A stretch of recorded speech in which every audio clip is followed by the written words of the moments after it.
Hello, I'm Daniel, and welcome to the Emunah Project. We here in the Emunah Project are continuing our series of videos with respect to information and education, and we're discussing the festival of Sukkot, of Sukkos. Literally means huts, booths, tabernacles, many words for them. There's these temporary dwellings, and spend a little bit of time, very briefly, talking about what a sukkah is. A sukkah is literally a hut. A square, rectangular hut with walls. The walls can't be flapping around. It has to be of some permanence. Some are made from wood. Some are made with material stretched over metal. The roof of the sukkah,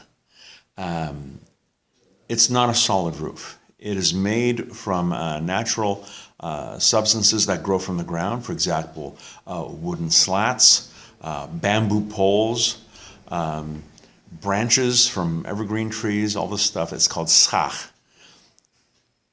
You have to be exposed to the elements. You have to be able to look up and see the sky, and see the stars, and it's not a complete covering. If it rains, you're going to get wet. The obligation is that these Sukkot, these sukkahs, these temporary dwellings, they become your temporary home for the week. You eat your meals there.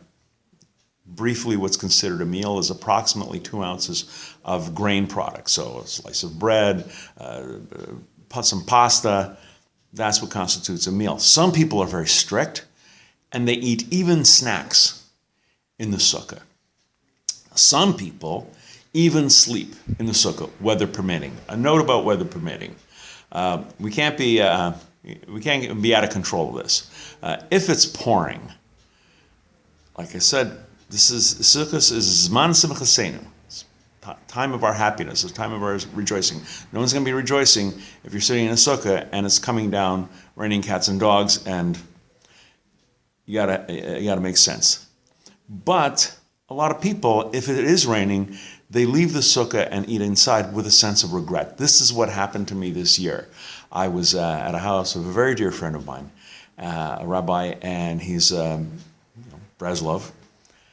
And just as it was the second night of Sukkot, and we were going out, and just as we were going out to make a kiddush and to have a meal, it started to rain. First, drops, then a little more, and then a little more. So at about the time of Kiddush, the blessing over wine, it became pretty obvious that we weren't going to be eating in the sukkah that night.